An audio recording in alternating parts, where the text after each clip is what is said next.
پرندایی رحم بر دل ما کن میتپم به خاک و خون حال من تماشا کن یا رضای خود میجو یا به گفته ما کن شوخ ارمنی زاده یک دم مدارا کن یا بیا مسلمان شو یا مرا نصارا کن یا بیا مسلمان شو یا مرا نصارا کن شوخ ارمنی زاده یک دم مدارا کن شوخ ارمنی زاده یک دم مدارا کن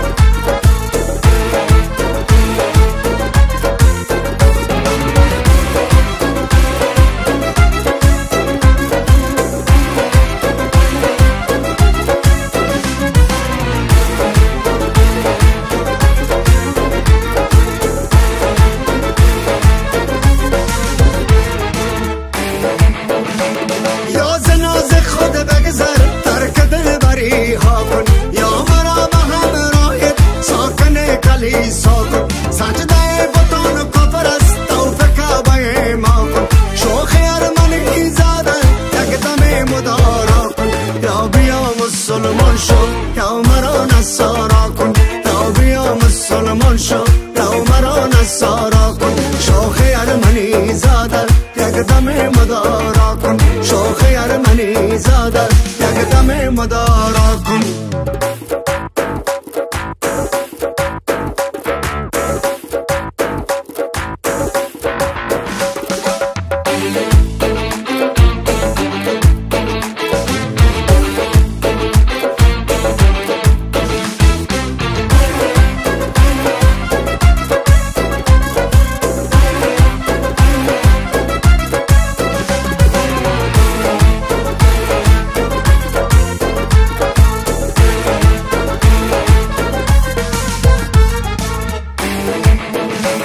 بگذر از سنم جانم با سمت تولا کن خیری نیست در دینت میل مذهب ما کن بد نماز زنارت از گلوی خود وا کن شوخ ارمنی زاده یک دم مدارا کن یا بیا مسلمان شو یا مرا نصارا کن یا بیا مسلمان شو یا مرا نصارا کن شوخ ارمنی زاده یک دم مدارا کن شوخ ارمنی زاده یک دم مدارا کن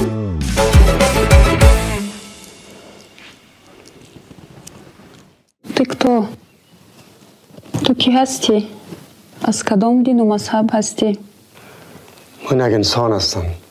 دین مذهب من انسانیت است.